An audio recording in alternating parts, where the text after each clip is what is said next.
নমস্কার, আপনি দেখছেন জিএস নিউজ টিভি বাংলা। আজ 15ই নভেম্বর শনিবার। আজকের সবচেয়ে বড় কয়েকটি তাজা খবর দেখে নেব এক নজরে। ভাবছিলাম গলায় দড়ি দিয়ে ঝুলে যাব, দরকার নেই চাকরির। ট্রেনিংয়ে গিয়ে কেঁদে ফেললেন বিএলও।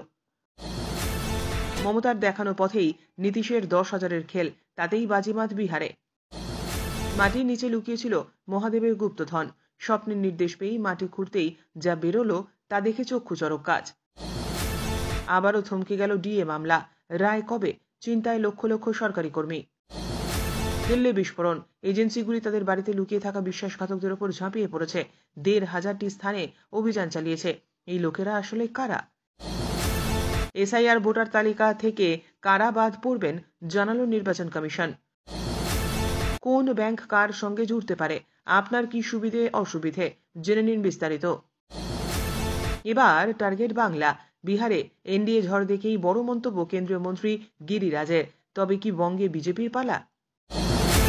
বিহারের বড় ভাই কে হবেন? জিতেও কি বিজেপির কাছে হারবেন সুশাসন বাবু নীতিশ কুমার? আলমের চেম্বার থেকে ঝুলন্ত অবস্থায় উদ্ধার হিন্দু আইন ছাত্রীর দেহ। পুলিশের ভূমিকা নিয়ে প্রশ্ন বিজেপির। কে এই আলম? 60 ভক্তের বাবা একজনই। 2002 সালের ভোটার তালিকা ঘিরে শঙ্কা মায়াপুর ইস্কনে। বিহারে বিজেপির নীতিশের তাণ্ডবে তছনছ মহাজোট। পরের টার্গেট বাংলা। 26-এ পালা ঘোরানোর খেলা। সন্তানকে ছুড়ে দিলেন ফুটপাতে, ট্রাকের নিচে পিষে গেলেন মা। মর্মান্তিক দুর্ঘটনা কৈখালীতে। বিহারের জয় আমাদের, এবার বাংলার পালা। বিজেপি জয় পেতেই হুঁশিয়ারি শুভেন্দু অধিকারীর। 200-র বেশি আসনে এগিয়ে এনডিএ, আনন্দে মাতলেন বিজেপি জেডিইউ কর্মী সমর্থকেরা। স্বামীকে তালাক, সন্তানদেরও চাননি। মেধাবী ডাক্তার শাহিন শহীদ কিভাবে চরমপন্থী পথে, প্রাক্তন স্বামীর স্বীকারোক্তিতেই চাঞ্চল্য। 25 বছর বয়সে বাজিমাত, লোকশিল্পী মৈথিলী ঠাকুর আলীনগর থেকে জয়ী হলেন বিহারের সর্বকনিষ্ঠ বিজেপি বিধায়ক। বিহারের ফলাফলে মুখ লুকালেন লাল ঝান্ডা। বামেদের আসন কমল 10টিরও বেশি। কেন কাজ করল না লিবারেশনের কৌশল? হেঁটে হেঁটে সারবে ডায়াবেটিস, বিশ্ব ডায়াবেটিস দিবসে হাওড়ায় বিশেষ সচেতনতামূলক হাঁটা। অনেকটা পিছিয়ে পড়েও ঘুরে দাঁড়ালেন তেজস্বী। রাঘোপুরে টানটান উত্তেজনা, শেষ হাসি হাসবেন কে? আমরা প্রতিদিন চেষ্টা করি আপনাদের জন্য সঠিক খবর পৌঁছে দিতে। আমাদের এই ছোট্ট চেষ্টাকে যদি আপনার ভালো লাগে তাহলে দয়া করে একটি লাইক দিয়ে পাশে থাকুন। আপনার একটি লাইকই আমাদের আগামী দিনের অনুপ্রেরণা। এবার দেখে নেব বিস্তারিত খবর। ডাক এসেছিল প্রশিক্ষণের, সেই প্রশিক্ষণে এসে কাজের চাপে কান্নায় ভেঙে পড়লেন বিএলও। কাটোয়ার 79 নম্বর বুথের বিএলওর দায়িত্ব পেয়েছেন দেবাশিস দাস। শারীরিক অসুস্থতার মধ্যে বিলি করেছেন এসআইআর ফর্ম। বৃহস্পতিবার দুপুরে বিশেষ প্রশিক্ষণের সময় বিএলও অ্যাপে ভোটারদের তথ্য আপলোড করতে বলা হয়, আর সে কথা শুনেই কান্নায় ভেঙে পড়েন তিনি। কাঁদতে কাঁদতেই বলেন, আমি পারবো না, আমাকে মেরে ফেলুন। বিএলওর এই অবস্থা নাড়া দেয় বাকি সতীর্থদেরও।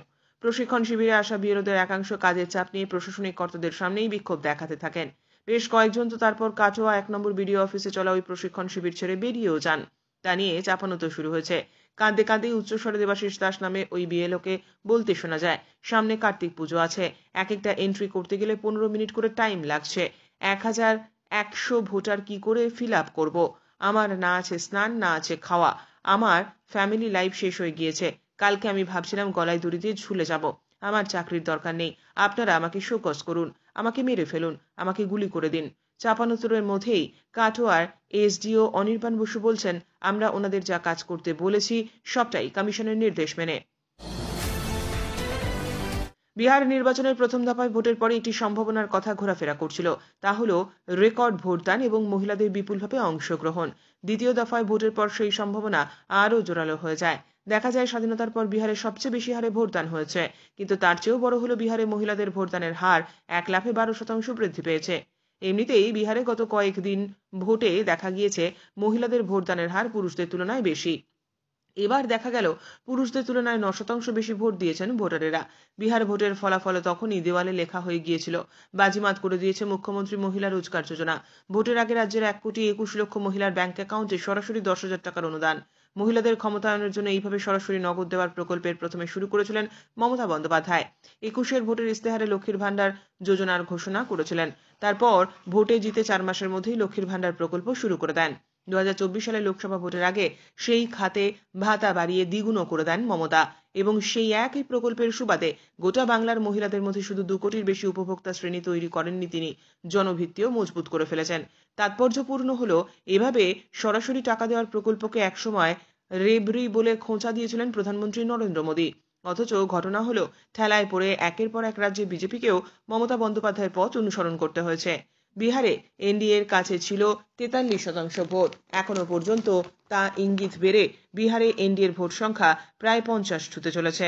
তবে বিজেপি নেতাদের মতে শুধু মহিলা ভোটার নয়, বিহারে এবার হিন্দু ভোটেরও তীব্র মেরুকরণ ঘটেছে। ছত্তিশগড়ের রায়গড়ে এক অবিশ্বাস্য ঘটনা ঘটেছে, যা এখন গোটা এলাকার আলোচনার কেন্দ্রবিন্দুতে। এক যুবকের স্বপ্নে পাওয়া তথ্যের ভিত্তিতে গভীর জঙ্গলের মাটি খুঁড়ে বেরোলো শিবলিঙ্গ সহ আরো বহু প্রাচীন এবং অলৌকিক সামগ্রী। এই ঘটনায় বিজ্ঞান ও যুক্তির বাইরে রহস্যের গন্ধ পাচ্ছেন স্থানীয়রা। বারমকেলা ব্লকের কাল গিটার গ্রামের কাছে দেববনজনী জঙ্গলে এই ঘটনাটি ঘটেছে। রামগোপাল দাবি করেন, চেন্নাইয়ে থাকাকালীন তিনি অদ্ভুত স্বপ্ন দেখতে শুরু করেন। স্বপ্নে এক বাবা তাকে তার গ্রামের নিকটবর্তী অঞ্চলে একটি স্থানে শিবলিঙ্গ পুঁতে থাকার কথা জানান। স্বপ্নের এই নির্দেশ পেয়ে তিনি মহামৃত্যুঞ্জয় মন্ত্র জপ করাও শুরু করেন। কাল গিটার গ্রামে আসার পরেও রামগোপালকে সেই একই স্বপ্ন তাড়া করে বেড়াতো। এরপর তিনি তার দিদি, জামাইবাবু এবং গ্রামের অন্যান্যদের বিষয়টি খুলে বলেন এবং নির্দিষ্ট স্থানে খনন শুরু করেন।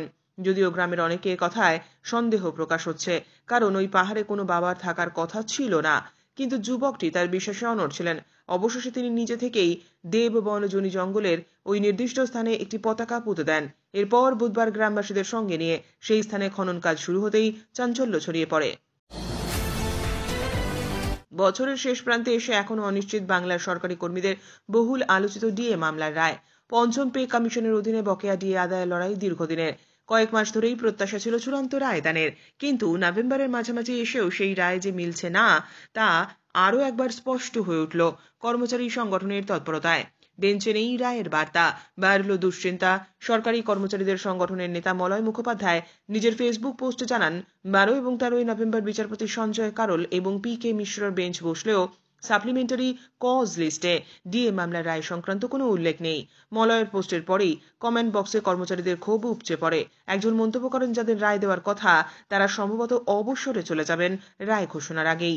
অন্য এক কর্মচারী লেখেন, আদালতের আশায় থাকলে হবে না, কর্মচারী ও অবসরপ্রাপ্তদের রাস্তায় নেমে আন্দোলন করতে হবে। দিল্লি বিস্ফোরণের প্রধান অভিযুক্ত ডাক্তার উমরকে ধরতে এবং উপত্যকায় লুকিয়ে থাকা শহুরে নেটওয়ার্ক ভেঙে দিতে কাশ্মীরে শুরু হয়েছে নজিরবিহীন যৌথ অভিযান। কাশ্মীর পুলিশ, এনআইএ, আইবি এবং সেনা গোয়েন্দারা একযোগে গত 4 দিন ধরে 1,500-এরও বেশি সন্দেহভাজন আস্তানায় হানা দিয়েছেন। ধারণা করা হচ্ছে শিক্ষক, চিকিৎসক, এমনকি সরকারি কর্মকর্তারাও এই নিষিদ্ধ নেটওয়ার্কের অংশ। সূত্রের খবর, কুলগাম, অনন্তনাগ, সোপিয়ান, সোপার এবং গান্দেরবল জেলায় এই তল্লাশি অভিযানের তীব্রতা ছিল সবচেয়ে বেশি।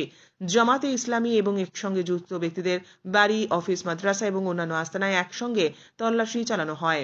এই ঝটিকা অভিযানে এখনো পর্যন্ত 200-রও বেশি সন্দেহভাজনকে আটক করা হয়েছে।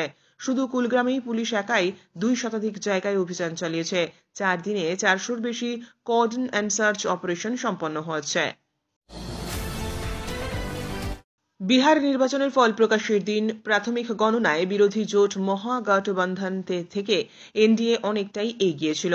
বিহার বিধানসভা নির্বাচনে জাতীয় গণতান্ত্রিক জোট এবং এনডিএ সংখ্যাগরিষ্ঠ আসনে এগিয়ে থাকার কারণে কেন্দ্রীয় মন্ত্রী গিরিরাজ সিং বলেছেন, এবার তাদের পরবর্তী লক্ষ্য পশ্চিমবঙ্গ। তিনি বলেন, বিহার সিদ্ধান্ত নিয়েছিল যে অরাজকতার সরকার আর গঠন করা হবে না। তিনি পশ্চিমবঙ্গের তৃণমূল সরকারকে নিশানা করে এদিন বলেন, বিহারের বর্তমান সরকার বাইরের শক্তির মদতে রাজ্যে বিশৃঙ্খলা তৈরি করেছে, কিন্তু মানুষ এবার সত্য বুঝতে পেরে আসল জিনিসটা চিনে নিয়েছেন। জয় নিশ্চিত। এবার লড়াই বড় ভাইয়ের। কে হবে বড় ভাই, বিজেপি না জেডিইউ? ইতিমধ্যেই সংখ্যাগরিষ্ঠতা পেয়ে গিয়েছে নীতিশ বিজেপির এনডিএ জোট। বিহার বিধানসভা নির্বাচনের ফলাফলের ট্রেন্ড অনুসারে এনডিএ জোটের 2 বড় শরিক বিজেপি এগিয়ে 85টি আসনে, ওদিকে জেডিইউ 78টি। ফলে স্বাভাবিকভাবেই এখন ভোটে বিহারের হাওয়ার একটাই বড় প্রশ্ন, বড় ভাই কে হচ্ছেন? উত্তরপ্রদেশের পর বিহারের রাজনীতি বরাবরই নজর টেনেছে রাজনৈতিক বিশ্লেষকদের। এবার বিহারের রাজনৈতিক পটচিত্রের অন্যতম দুই প্রধান চরিত্র নীতিশ কুমার আর লালু পুত্র তেজস্বী যাদব। একদিকে নীতিশের কাছে এই ভোট ছিল প্রবল বিরোধী হাওয়ার মধ্যে 20 বছরের ক্ষমতা ধরে রাখার লড়াই। অন্যদিকে তেজস্বীর ক্ষুরধার বক্তৃতা। তেজস্বী কি শেষ পর্যন্ত পারবে নীতিশের গদি উল্টে দিতে? গণনা শুরু হতেই যদিও দেখা যায় এনডিএ জোট এগিয়ে, মুখ থুবড়ে পড়েছে মহাগঠবন্ধন জোট।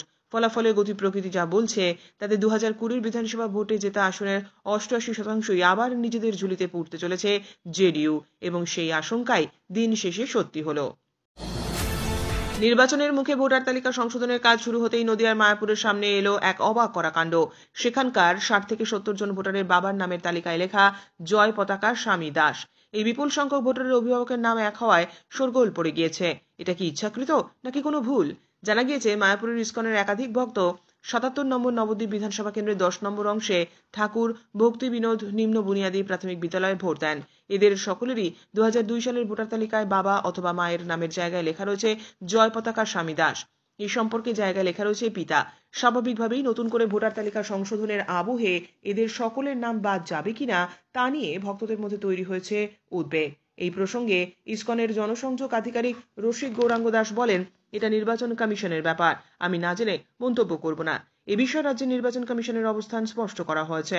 রাজ্যের মুখ্য নির্বাচনী আধিকারিক অফিসের একটি সূত্র মারফত খবর, একটি নির্দেশিকায় কমিশন এমন সম্পর্ককে মেনে নেওয়ার কথা বলেছে, অর্থাৎ গুরু মহারাজকে পিতা হিসেবে গণ্য করা যেতে পারে। রাজ্যের অতিরিক্ত মুখ্য নির্বাচনী আধিকারিক অরিন্দম নিয়োগী জানিয়েছেন, যে কোনো সম্পর্ক লেখা যেতে পারে, তবে এ বিষয়ে শুনানি হবে। আপাতত কোনো সমস্যা নেই। ফলাফলের নিরিখে এক্সিট পোলের পরিসংখ্যানকে ছাপিয়ে গেছে এনডিএ জোট। নীতিশ কুমারের জেডিইউ এবং বিজেপি জোটের কাছে কুপকাত লালু পুত্র তেজস্বী যাদবের মহাজোট। সকাল থেকে নির্বাচনী ট্রেন্ড যত এগিয়েছে ততই পিছিয়ে পড়েছে তেজস্বী যাদব। এসআইআর হওয়ার পর প্রথম ভোট হলো বিহারে। এবারও ফের নীতিশ বিজেপি জোটের ক্ষমতায় আসার প্রবল সম্ভাবনা। সামনেই 26শে বাংলায় বিধানসভা নির্বাচন। এই মুহূর্তে বাংলায় চলছে এসআইআর। মৃত ভোটার এবং ভুয়ো ভোটার বাদ দিলে বাংলায় মমতা সরকার থাকবে না বলে দাবি বিজেপির। বিহারের নির্বাচন নিয়ে এক্সিট পোলের সব সংস্থাই এনডিএ জোটকে এগিয়ে রেখেছিল। গণনার শুরু থেকেই সেই ভবিষ্যৎবাণী বাস্তবে পরিণত হতেও শুরু করে। তৃণমূল কংগ্রেসের এ প্রসঙ্গে বক্তব্য, বাংলার রাজনীতি সম্পূর্ণ আলাদা, এখানে বিহারের ফলে কোনো প্রভাবই পড়বে না। বিজেপি এখানে বাঙালির শত্রু। পশ্চিমবঙ্গের বিরোধী দলনেতা এবং বিজেপি নেতা শুভেন্দু অধিকারী শুক্রবার বিহার নির্বাচনে এনডিএর বিপুল সাফল্যের প্রশংসা করে বলেন, একটাই স্লোগান, বিহারের জয় আমাদের, এবার বাংলায় পালা। 25শে বিহার নির্বাচনে জাতীয় গণতান্ত্রিক জোট একটি নতুন মাইলফলক স্থাপন করতে চলেছে, কারণ সর্বশেষ প্রবণতা অনুযায়ী 200 গণ্ডি পার করা হয়েছে। দুপুর 1:40 নির্বাচন কমিশনের তথ্য অনুযায়ী বর্তমান প্রবণতায় নীতিশ কুমারের নেতৃত্বাধীন এনডিএ মোট 202টি আসনে এগিয়ে রয়েছে, যার মধ্যে বিজেপি 91, জেডিইউ 80, এলজেপি 22, এইচএএম 5 এবং আরএলএম 4টি আসনে এগিয়ে। আত্মবিশ্বাসী এবং সমন্বিত বিজেপি জেডিইউ জোটের প্রত্যাবর্তন এবার নির্বাচনী ময়দানের চিত্র উল্লেখযোগ্যভাবে বদলে দিয়েছে। দিল্লি বোমা হামলার ঠিক আগে ফরিদাবাদে গ্রেপ্তার হওয়া ডাক্তার শাহিন শহীদকে নিয়ে একের পর এক চমকপ্রদ তথ্য উঠে আসছে। একসময় কানপুরের জিএসভিএম মেডিকেল কলেজের ফার্মাকোলজি বিভাগের প্রধান হিসেবে কাজ করা এই ডাক্তারের গ্রেপ্তারির পর তার প্রাক্তন সহকর্মীরা হতবাক। জানা যাচ্ছে তিনি হঠাৎ নিখোঁজ হয়ে গিয়েছিলেন। আকস্মিক কোনো ঘটনা ঘটেনি, বরং ছিল সতর্কতামূলক পরিকল্পনা। সূত্র মারফত খবর, মেডিকেল কলেজ থেকে নিখোঁজ হওয়ার আগে থেকেই 3 জন রহস্যময় ব্যক্তি প্রায়শই তার সাথে দেখা করতে আসতেন। এই 3 জনের মধ্যে একজন ছিলেন খাটো চেহারার মহিলা, যিনি সবসময় ধূসর হিজাব পরে থাকতেন। প্রতি 15 থেকে 20 দিন অন্তর এই 3 জন লোক তার সঙ্গে দেখা করতে আসতেন। ডাক্তার শাহিনের আচরণ এবং মেজাজ 2013 সালে মেডিকেল কলেজ হঠাৎ নিখোঁজ হয়ে যাওয়ার আগে থেকেই বদলাতে শুরু করে। নিখোঁজ হওয়ার কয়েক মাস আগে ডাক্তার শাহিন তার স্বামী ডাক্তার জাফর হায়াতকে তালাক দেন। অন্যদিকে পাড়ার অন্যান্য ডাক্তারদের পরিবার সূত্রে জানা গিয়েছে, বিবাহ বিচ্ছেদের আগে কলেজ ক্যাম্পাসের L29 নাম্বার আবাসনে বসবাসকারী শাহিন এবং তার স্বামীর মধ্যে প্রায়শই ঝগড়া হতো। এই ছিল আজকের সবচেয়ে গুরুত্বপূর্ণ খবর। আমাদের খবর ভালো লাগলে ভিডিওটি শেয়ার করুন, চ্যানেলটি সাবস্ক্রাইব করতে ভুলবেন না। ফিরে আসবো আগামী গুরুত্বপূর্ণ খবর নিয়ে। ধন্যবাদ।